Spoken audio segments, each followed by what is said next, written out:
जय श्री बोलिए श्री वृंदावन बिहारी लाल लाल की की जय। जय। हरि ओम तत्सत श्रीमते रामचंद्राय नमः। नमः। ओम नमः परमहंसा स्वादित चरण कमल चिन्मकरंदाय भक्त जनमानस रामचंद्राय राय। कृष्णाय वासुदेवाय हरे परमात्मने प्रणतक्लेशनाशाय गोविन्दाय गोविंदाय नमो नमो नमः। नमः। प्रहलाद नारद पराशर पुंडरीक मरीश सुख शौनक भीष्म दाल्यान् कुमांगदार्जुन वशिष्ठ विभीषणादीन् पुण्यानिमान परम भागवतां नमामि। भक्त भक्ति भगवंत गुरु चतुर नाम वक्रीत इनके पद वंदन वंदन किए किए नाशे विघ्न विघ्न एक। एक। श्री राम जय जय राम। श्री राम जय राम। श्री राम जय राम जय जय राम। श्री राम जय राम जय जय राम। श्री राम जय राम जय जय राम। राम जय राम जय जय राम। श्री राम जय राम जय जय राम। श्री राम जय राम जय जय राम। ताराम जय सीताराम। सीताराम जय सीताराम। सीताराम जय सीताराम। सीताराम जय सीताराम। राधे श्याम जय राधे श्याम। राधे श्याम जय राधे श्याम। राधे श्याम जय राधे श्याम। राधे श्याम जय राधे श्याम। जय जय श्यामा जय जय श्याम। जय जय वृंदावन धाम। जय जय श्यामा जय जय श्याम। जय जय श्री वृंदावन धाम। जय जय श्री वृंदावन धाम। जय जय श्री वृंदावन धाम। राम जय जय राम।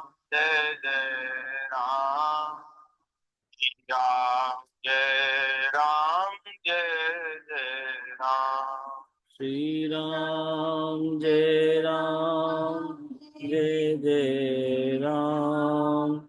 श्री राम जय राम जय जय राम।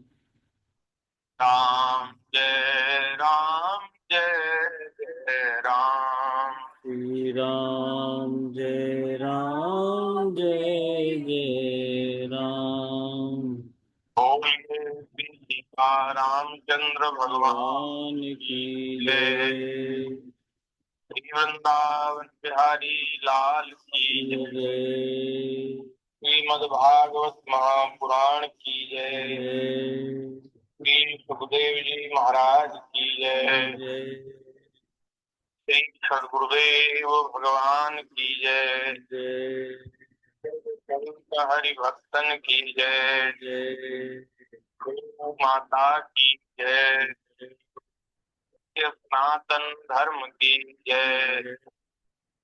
जय जय श्री राम, जय श्याम, जय जय श्री सीताराम। हर हर महादेव।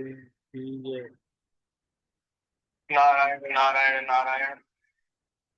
हरि शरणम भक्त वांछा कल्पतरु भक्त वत्सल शरणागत वत्सल दीनबंधु दया सिंधु असंख्येय कल्याण गुणगण निलय अकारण करुणा वृणालय सच्चिदानंद घन मूर्ति आनंद कंद भगवान श्री वृंदावन बिहारिणी बिहारी की महती कृपा करुणा से हम सभी को मंगलमयी कल्याणमयी श्रीमद् भागवत जी की कथा श्रवण करने का परम दुर्लभ अवसर प्राप्त हो रहा है।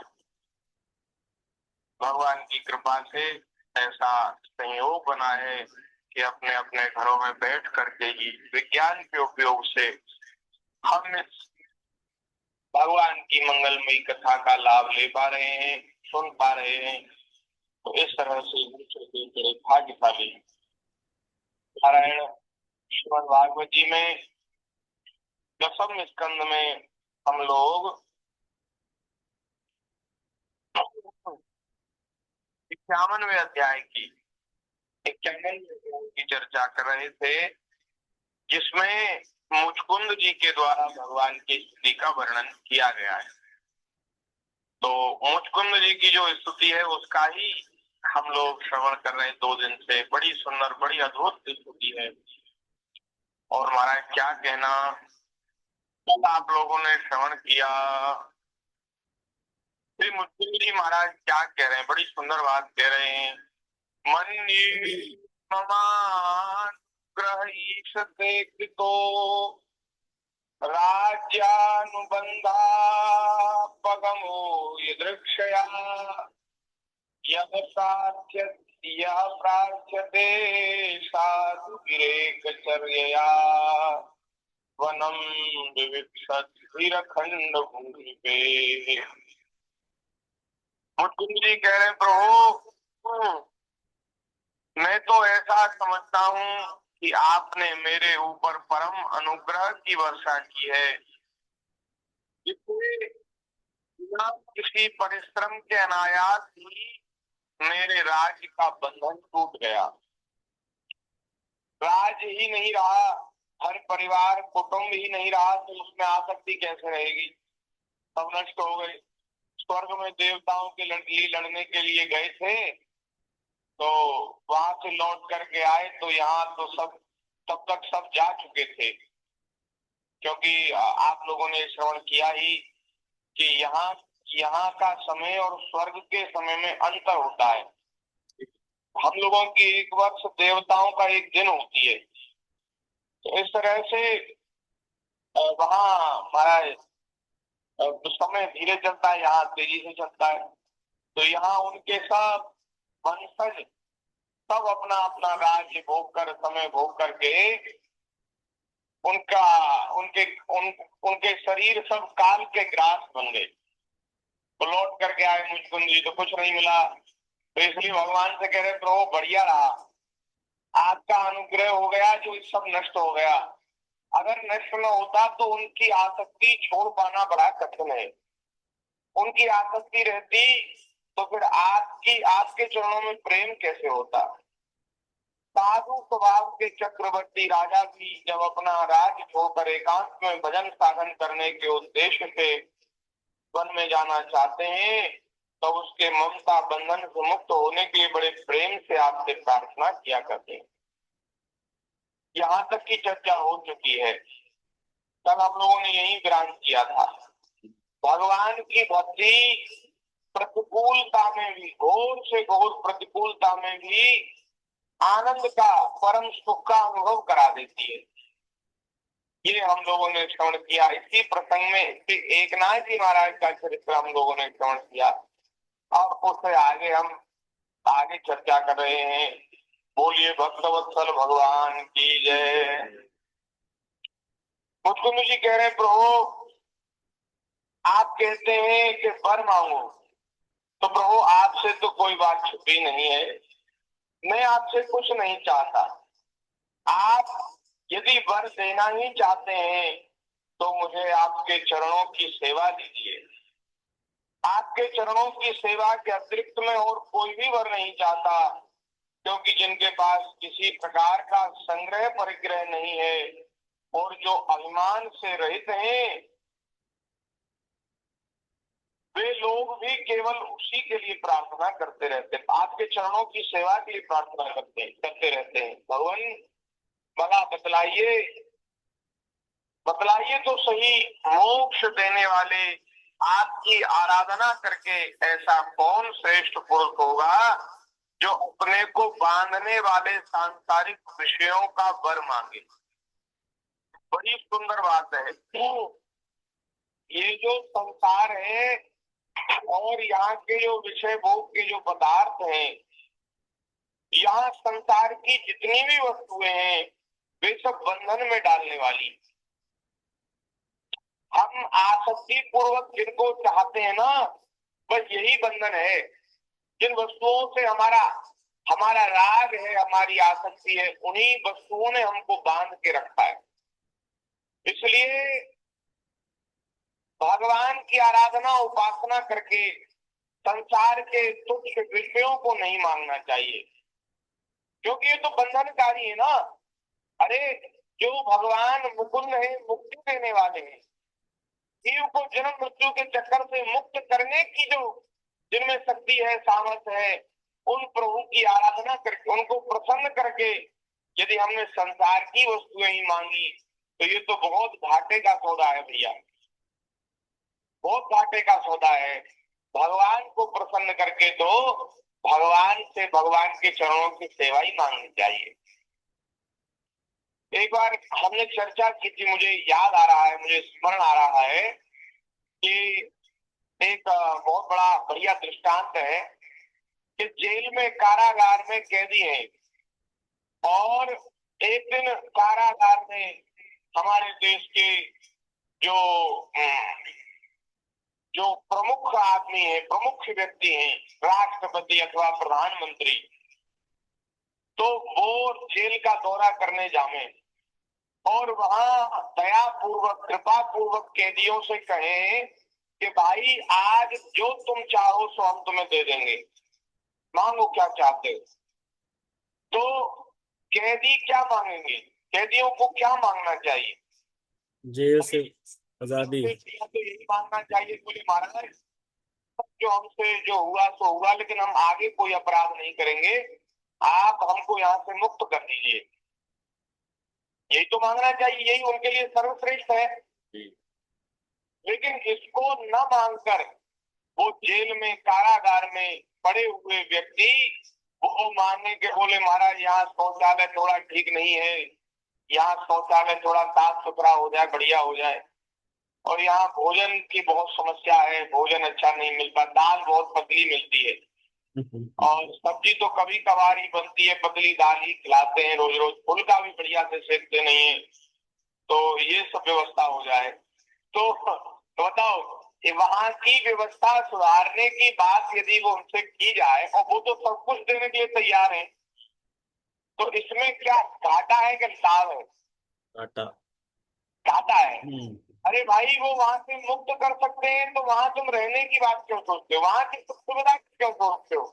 वहां से मुक्त हो जाओ और भगवान के चरणों में पहुंच जाओ, ठाकुर जी के चरणों में पहुंच जाओ, जहाँ ना सुख है, ना दुख है, न राग है, न द्वेष है, न काम है, न क्रोध है, न भूख है, न प्यास है, न सर्दी है, न गर्मी है, कुछ नहीं, केवल आनंद ही आनंद है।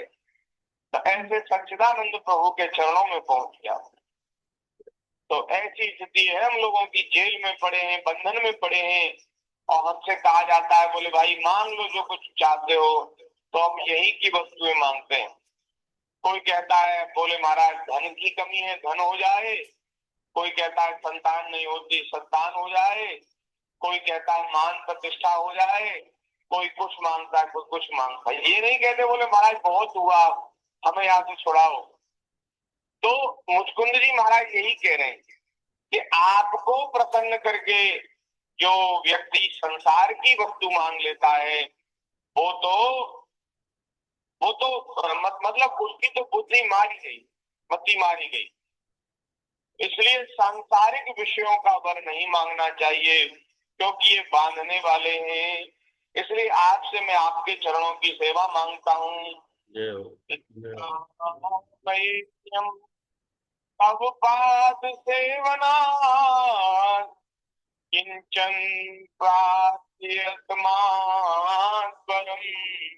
प्रभो आराध्यकत्वान् यपवर्गदं हरे प्रणीत आर्यो वर्णात्मबंधनम।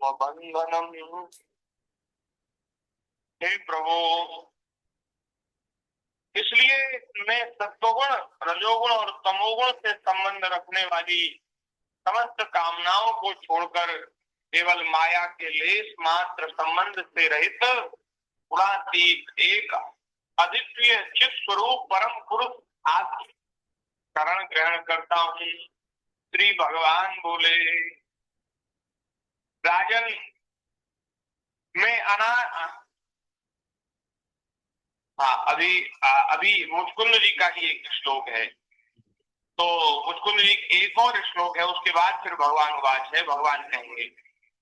तो मुचकुंद जी कह रहे हैं, भगवान मैं अनादिकाल से अपने कर्म फलों को भोगते भोगते अत्यंत आर्त हो रहा हूँ। उनकी दुखद ज्वाला रात दिन मुझे जलाती रहती थी। मेरे 6 शत्रु कभी शांत नहीं होते थे। 6 शत्रु, 5 इंद्रिय और 1 मन। उनकी विषयों की प्यास बढ़ती ही जा रही थी। कभी किसी प्रकार एक क्षण के लिए भी मुझे शांति नहीं मिली। ये शरणदाता, अब मैं आपके चरण कमलों की शरण में आया हूँ, जो शोक से रहित हैं, जो भय और मात्सर्य से रहित हैं। ऐसे आपके कोमल पावन चरणार बिंदों की शरण में मैं आया हूँ। हे नाथ, मुझे शरणागत की रक्षा कीजिए। आप जगत के एकमात्र स्वामी हैं, आप जगन्नाथ हैं। हे प्रभु, मेरी रक्षा कीजिए, मेरी रक्षा कीजिए। इस प्रकार से मुचकुंद जी ने अपने आप को भगवान के चरणों की शरण में कर दिया, सरेंडर कर दिया। तो भगवान बोले, हे महाराज, तुम्हारी मति, तुम्हारा निश्चय बड़ा ही पवित्र है और ऊंची कोटि का है। ये जो निष्कामता की बात है कि हम आपकी सेवा को छोड़कर कुछ चाहते ही नहीं, ये जो बात है भगवान कह रहे हैं, ऐसा निश्चय बहुत ऊंची कोटि का है, बहुत पवित्र है, सबके भीतर नहीं होता। यद्यपि मैंने तुम्हें बार बार वर देने का प्रलोभन दिया, फिर भी तुम्हारी बुद्धि कामनाओं के अधीन नहीं हुई। मैंने तुम्हें जो वर देने का प्रलोभन दिया वह केवल तुम्हारी सावधानी की परीक्षा के लिए, कि कहीं मेरे वर देने की बात से तुम्हारे भीतर कोई कामना तो जागृत नहीं हो जाएगी। इस बात की परीक्षा के लिए भगवान, देखो भगवान किसी को अपनाते हैं तो खूब परीक्षा करते हैं, खूब ठोक बजा करके देखते हैं कि भैया अब तो ये कह रहा है कि अब महाराज हम तो आपके हैं, आप आपकी शरण में हैं, कहीं बाद में फिर भोगों का चिंतन न करने लगे। तो इसलिए भगवान पहले परीक्षा कर लेते हैं। तो मैंने परीक्षा के लिए तुमसे बात कही। मेरे जो अनन्य भक्त होते हैं उनकी बुद्धि कभी कामनाओं से इधर उधर नहीं भटकती। जो अनन्य भक्त होते हैं उनकी बुद्धि फिर इधर उधर नहीं भटकती है। और जो लोग मेरे भक्त नहीं होते, ध्यान दीजिए, जो लोग मेरे भक्त नहीं होते वे चाहे प्राणायाम के द्वारा अथवा और साधनों के द्वारा अपने मन को वश में करने का कितना ही प्रयत्न क्यों न करें, उनकी वासनाएं क्षीण नहीं होती। बिना भगवान की भक्ति के, बिना भगवान के भजन के मन में जो वासनाओं के जो संस्कार हैं बहुत पुराने, ये बिना भक्ति के नष्ट नहीं होते महाराज। और राजन, उनका मन फिर से विषयों के लिए मचल पड़ता है। साधन करते हैं, थोड़े दिनों के लिए विषयों का भोग का त्याग भी कर देते हैं, लेकिन उनके मन में वो बीज तो बना ही रहता है। और बीज बीज कहीं पड़ा हो, उसको थोड़ा जल मिलेगा, खाद मिलेगा, वो पनप जाएगा। तो ये जो कामनाओं का जो बीज है, वासनाओं का जो बीज है, वो बिना भक्ति के नष्ट नहीं होता, हृदय में पड़ा रहता है। तो फिर वो समय पाकर मचल जाता है। तो इसलिए भैया, यदि वासनाओं कामनाओं से मन को बिल्कुल सर्वथा मुक्त करना कोई चाहे, तो उसे भगवान की भक्ति का आश्रय लेना चाहिए। तुम अपने मन और सारे मनोभावों को मुझे समर्पित कर दो, मुझ में लगा दो, और फिर स्वच्छंद रूप से पृथ्वी पर विचरण करो। मुझ में तुम्हारी विषय वासना शून्य निर्मल भक्ति सदा बनी रहेगी। गीता जी में भी तो भगवान ने कहा अर्जुन से कि तू मेरा हो जा, मेरी शरण में आ जा, मैं तुझे सब पापों से मुक्त कर दूंगा। अहम तो सर्व पापेभ्यो मोक्षयिष्यामि मा शुचः। तो भगवान कह रहे हैं, तुम अपने मन को मेरे में लगा दो, मुझे समर्पित कर दो, और विचरण करो पृथ्वी पर। तुमने क्षत्रिय धर्म का आचरण करते समय शिकार आदि के अवसरों पर बहुत से पशुओं का वध किया है।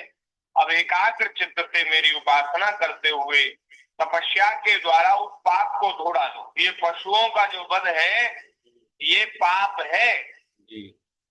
हाँ, और जो जो इनका मांस खाने के लिए इनका वध करते हैं, वो तो और घोर पाप है, और ज्यादा पाप है, महापाप। हाँ। अब बताओ, इतने बड़े महापुरुष के लिए भी भगवान कह रहे हैं, मुकुंद जी के लिए कह रहे हैं कि अभी वो पाप शेष रह गया है। जबकि इनका इनका अंतःकरण, इनका हृदय इतना निर्मल है, इतना निर्मल है कि उसमें कोई कामना वासना नहीं, केवल भगवान के चरणों की सेवा की इच्छा है। उन मुकुंद जी से भगवान कह रहे हैं कि अभी वो पाप शेष है, तो पाप को या तो प्रायश्चित के द्वारा नष्ट कर देना चाहिए, या फिर उसका फल भोगना पड़ता है। तो तुम तपस्या के द्वारा, तपस्या से प्रायश्चित हो जाता है, तो तपस्या के द्वारा उस पाप को नष्ट कर दो। तो ये बात है। और एक बड़ी सुंदर बात भगवान कह रहे हैं कि राजन, अगले जन्म में तुम ब्राह्मण बनोगे और समस्त प्राणियों के सच्चे हितैषी। इस जन्म में क्षत्रिय है, लेकिन जो तुम्हारी जो साधना है, उससे तुम्हारी पदोन्नति हो जाएगी, और अगले जन्म में तुम्हारा अगला जन्म तुम्हारा ब्राह्मण परिवार में, ब्राह्मण कुल में होगा, और तुम प्राणियों के सच्चे हितैषी परम सुहृद हो जाओगे, और अपनी साधना के फलस्वरूप तुम सबके परम सुहृद, परम हितैषी हो जाओगे, और फिर मुझे विशुद्ध विज्ञान में परमात्मा को प्राप्त करोगे। ये जो मुचकुंद जी हैं, ये द्वापर के भक्त हैं, द्वापर के अंत के। तो ये इनके जो पुण्य थे, इन पुण्यों के फलस्वरूप ये बहुत समय तक स्वर्ग में रहे, और स्वर्ग में रहने के बाद आज से 500-600 साल पूर्व गुजरात की भूमि में श्री नरसिंह मेहता जी के रूप में मुचकुंद जी का प्रादुर्भाव हुआ। नरसिंह मेहता जी जो है, वो मुचकुंद जी के अवतार हैं। अच्छा। हाँ, ब्राह्मण कुल में मुचकुंद जी का अवतार नरसिंह जी के रूप में हुआ। तो यहाँ महाराज एक बात है कि इतनी निष्कामता हृदय में, फिर भी मुक्त क्यों नहीं हुए? क्योंकि पुनर्जन्म तो तभी होता है जब हृदय में कोई कामना होती है, भोगों को भोगने की इच्छा होती है, तभी संसार में आना पड़ता है। यदि कोई कामना वासना ना रहे तो संसार से मुक्ति हो जाएगी। लेकिन यहाँ भगवान की इच्छा से मुचकुंद जी का एक जन्म और हुआ। तो इसलिए हुआ कि भगवान ने विचार किया होगा, ठाकुर जी ने सोचा होगा कि मुचकुंद जी की जो भक्ति है, जो इनके हृदय का भाव है, बहुत उत्कृष्ट है, बहुत श्रेष्ठ है। तो इनकी यदि मुक्ति हो जाएगी तो इनके हृदय की जो भावना है, उसका लाभ जन सामान्य को नहीं मिलेगा। अच्छा। हाँ, इनके हृदय की जो बात है, इतना सुंदर भाव है, उसका लाभ लोगों को नहीं मिलेगा। तो इनकी भक्ति का जो जो रस है, वो लोग भी उसका आनंद ले पावे, उसका अनुभव कर पावे, रस ले पावे। इसलिए ठाकुर जी ने अपनी इच्छा से, भगवान ने अपनी इच्छा से श्री मुकुंद जी को नरसिंह जी के रूप में प्रकट किया। और नरसिंह जी महाराज, देखो नरसिंह जी का चरित्र आप देखो पढ़ करके, बहुत सुंदर चरित्र है। ऐसा लगता नहीं है कि कोई सामान्य पुरुष है, ऐसा ही प्रकट होता है कि ये कोई अवतारी पुरुष है जो भगवान की इच्छा से, ठाकुर जी की इच्छा से जिनका अवतरण हुआ है। तो ऐसे श्री हमारे नरसिंह जी महाराज, श्री नरसिंह जी महाराज ने गुजरात की भूमि में जन्म लेकर के वहां की भूमि को पवित्र कर दिया, भजन से, कीर्तन से उसको रस में सराबोर कर दिया। तो मुचकुंद जी का जन्म हुआ नरसिंह जी के रूप में। बोलिए भक्त वत्सल भगवान की जय।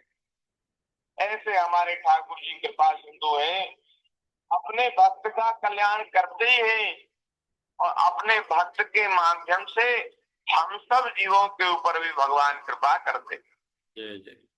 हाँ, हम लोगों के बारे में जो सोचा होगा ठाकुर जी ने कि कलयुगी जीव है, इनका कैसे कल्याण होगा, कैसे उद्धार होगा, तो अपने परिकर में से ठाकुर जी ने महात्माओं को भेजा, महाराज संतों को भेजा। श्री कबीरदास जी, श्री रैदास जी, मीरा जी हैं, श्री नामदेव जी, श्री गोस्वामी तुलसीदास जी, श्री आचार्य चरण भगवान श्री रामानंदाचार्य जी, श्री मार्गाचार्य जी, श्रीमन महाप्रभु, श्री चैतन्य महाप्रभु, ये सब अवतारी महापुरुष हैं, कोई सामान्य महापुरुष नहीं है। युग युग में समय समय पर ऐसे संतों को अपने धाम से, अपने पास से भेजते हैं। क्यों भेजते हैं, क्या जरूरत पड़ गई ठाकुर जी को? अरे भगवान को अपना प्रचार प्रसार कराना नहीं चाहते। ठाकुर जी को प्रचार की इच्छा नहीं कि हमारा प्रचार हो। अरे भैया, जो आप्त काम है, पूर्ण काम है, उनके भीतर प्रसिद्धि की कामना कहाँ से आई?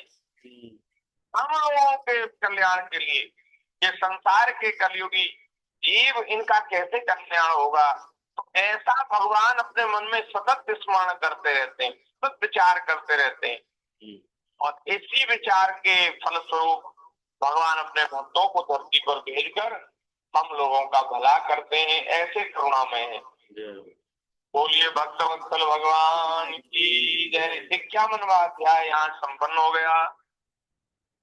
आगे 52वें अध्याय में महाराज श्री सुखदेव जी महाराज कह रहे हैं कि इस प्रकार श्री कृष्ण ने इक्ष्वाकु नंदन राजा मुचकुंद जी के ऊपर अनुग्रह किया और मुचकुंद जी ने भगवान की परिक्रमा की, उन्हें नमस्कार किया और गुफा से बाहर निकल गए। उन्होंने बाहर आकर के देखा कि सबके सब मनुष्य, पशु, लता और वृक्ष, वनस्पति पहले की अपेक्षा बहुत छोटे छोटे आकार के हो गए। सतयुग त्रेता में, द्वापर में मनुष्य बहुत बड़े बड़े आकार के होते थे और मनुष्य बड़े आकार के होते तो पशु पक्षी भी बहुत बड़े बड़े आकार के होते थे। और महाराज ये जो लता पता वृक्ष वनस्पति हैं, ये भी बहुत बड़े बड़े होते थे। और जैसे जैसे कलयुग आता है तो सबका आकार, सबकी आयु, सबकी शक्ति, सामर्थ्य घटती जाती है। अब हम लोगों का देखो, हमारे पूर्वज, हमारे पुरखा 100 साल बड़े स्वस्थ होकर के जी गए और अब तो महाराज कोई 70-80 साल जी जाए तो बहुत मानो जी। और रोगी तो सबके शरीर हो गए। युवा अवस्था में ही शरीर में बहुत से रोग पनप गए महाराज। तो हम लोगों की शक्ति सामर्थ्य कम हो गई है। ये युग का ही सब परिणाम है, युग की चाल है। तो शरीरों की सामर्थ्य शक्ति घटती जा रही है। तो अब यहाँ मुचकुंद जी ने देखा यहाँ कलयुग आ गया है, तो कलयुग को आया देख करके जो उत्तर दिशा की ओर चले गए। अब वहां तपस्या, श्रद्धा, धैर्य तथा अनासक्ति से युक्त और संदेह से मुक्त श्री मुचकुंद जी महाराज ने अपना चित्त भगवान श्री कृष्ण में लगाकर उन्होंने गंधमादन पर्वत पर वास किया और वहां सर्दी गर्मी आदि द्वंद्व सहते हुए तपस्या के द्वारा भगवान की आराधना। इस प्रकार से मुचकुंद जी का चरित्र स्मरण किया गया। इधर भगवान श्री कृष्ण मथुरापुरी में लौट आए। अब तक काल यवन की सेना ने उसे घेर रखा था। अब उन्होंने म्लेच्छों की सेना का संहार किया और उसका सारा धन छीनकर द्वारिका ले चले। केवल काल यवन को ही तो मुचकुंद जी के द्वारा मरवाया, बाकी सब सेना का संहार भगवान ने किया और उसका सारा धन द्वारिका को ले गए। जिस समय भगवान श्री कृष्ण की आज्ञा अनुसार मनुष्यों और बैलों पर वह धन ले जाया जाने लगा, उसी समय मगधराज जरासंध फिर तेरी सर्वश्रेणी सेना लेकर आ धमका। सेना का प्रबल वेग देखकर भगवान श्री कृष्ण और बलराम मनुष्यों की सी लीला करते हुए उसके सामने से बड़ी फुर्ती के साथ बाहर निकले। ने सामने डटकर युद्ध नहीं किया, भाग गए। उनके मन में तनिक भी भय नहीं था, फिर भी मानो अत्यंत भयभीत हो गए हों ऐसा नाटक करते हुए वह सबका सब धन वहीं छोड़कर अनेक योजनों तक अपने कमल दल के समान सुकोमल चरणों से ही पैदल भागते चले गए। जब महाबली मगधराज जरासंध ने देखा कि श्री कृष्ण और बलराम तो भाग रहे हैं, तब वह हंसने लगा और अपनी रथ सेना के साथ उनका पीछा करने लगा। उसे भगवान श्री कृष्ण और बलराम जी के ऐश्वर्य प्रभाव आदि का ज्ञान नहीं था। बहुत दूर तक दौड़ने के कारण दोनों भाई कुछ थक से गए। अब वे बहुत ऊंचे प्रवर्षण पर्वत पर चढ़ गए। उस पर्वत का प्रवर्षण नाम इसलिए पड़ा था कि वहां सदा ही मेघ वर्षा किया करते थे। यदि हमने देखा कि दोनों पहाड़ में छिप गए और बहुत ढूंढने पर भी पता नहीं चला, तब उसने ईंधन से भरे हुए सूखे ईंधन लकड़ियों से भरे हुए पर्वत के चारों ओर आग लगवा दी और आग लगा करके उसको जला दिया। जब भगवान ने देखा कि पर्वत के छोर जलने लगे हैं, तब दोनों भाई जरासंध की सेना के घेरे को लांघते हुए बड़े वेग से उस 11 योजन ऊंचे पर्वत से एकदम नीचे धरती पर कूद आए। और जरासंध ने अथवा उसके किसी सैनिक ने उनको देखा नहीं और वे दोनों भाई वहां से चलकर फिर अपनी समुद्र से घिरी हुई द्वारिकापुरी में चले आए। जरासंध ने झूठ ऐसा मान लिया कि श्री कृष्ण और बलराम तो जल गए और वह अपनी बहुत बड़ी सेना लौटाकर मगध देश को चला गया। हाँ, उन्होंने सोचा कि यहाँ तो आग लगी, अब कहाँ कैसे बचेंगे। तो श्री कृष्ण बलराम तो जल करके मर गए, ऐसा जरासंध आदि ने सोच लिया। अच्छा, हमने ऐसी बात सुनी है महापुरुषों से, महाराज जी के मुख से भी सुनी है कि 18वीं बार जब जरासंध युद्ध करने के लिए आया तो अपने राज्य के ब्राह्मणों को उसने कहा, जब वहां से चलने लगा तो उसने कहा कि ब्राह्मण देवताओं, इतने दिनों से बढ़िया बढ़िया पदार्थों को तुम पा रहे हो, हमारे राज्य में रह रहे हो, लेकिन तुम हमारे हित का चिंतन नहीं करते, कभी मन से हृदय से आशीर्वाद नहीं देते। बोले क्यों? अरे हम 17 बार उस मथुरा के ग्वारिया श्री कृष्ण से हार करके आए हैं, बताओ कोई बात है? तो देखो, हम ब्राह्मणों में बहुत श्रद्धा करते हैं, जरासंध ने कहा, लेकिन महाराज समझ लो, यदि अब की बार मैं हार करके आया तो बोले आपका सारा दाना पानी बंद कर दूंगा, तुम लोगों को कारागार में डलवा दूंगा। बहुत तुमने भोग भोग लिए मेरे राज में, खूब गुलाब जामुन लड़ुआ उड़ाए हैं, और अब की बार यदि मैं हारा तो तुम्हारी खैर नहीं, समझ लेना। और यदि तुम चाहते हो कि तुम्हारा घर परिवार सब सुरक्षित रहे तो मेरी विजय के लिए तुम अनुष्ठान करो, जो जिस चीज की आवश्यकता है तुम राज्य से ले लो, खजाने से ले लो, लेकिन महाराज हृदय से ईमानदारी से तुम मेरे लिए अनुष्ठान करो। यदि मैं जीत के आया तो बोले तुम्हारे घरों को धन धान्य से भर दूंगा, और यदि हार गया तो तुम्हें कारागार में डाल दूंगा। तो वैसे जरासंध ब्राह्मणों में भक्ति करता था, ब्राह्मणों में श्रद्धा करता था, लेकिन अब की बार उसने बहुत खिसिया कर ये बात ब्राह्मणों से कह दी। तो ब्राह्मणों ने मन ही मन ठाकुर जी पे पुकार लगाई, हृदय से पुकार लगाई कि हे प्रभु अब हमारी लाज आपके ही हाथ में है। तो ठाकुर जी ने विचार किया कि मेरा तो नाम ही ब्राह्मण भक्त है, मैं ब्राह्मण वत्सल हूँ, ब्राह्मणों के ऊपर बहुत मेरा प्रेम है। तो अब अपने ब्राह्मणों के लिए बोले मैं ऐसी लीला करूंगा कि लोग भले ही मुझे रणछोड़ कहें, लेकिन मैं ब्राह्मणों की रक्षा के लिए रण से भी भाग जाऊंगा, हार को स्वीकार करूंगा। तो ठाकुर जी इसलिए भाग गए, इसलिए दौड़ चले गए। इस प्रकार से भगवान अपने भक्तों के ऊपर कृपा करते हैं। बोलिए भक्त वत्सल भगवान की जय। तो इस 3 मिनट प्रकार प्रभु जी। में तो लगभग पूरा हो गया है जी। तो आगे की चर्चा भगवान की दया से हम यथामति यथा समय आगे करेंगे। यही आज के सत्संग को विराम करते हैं। बोलिए भक्त वत्सल भगवान की जय।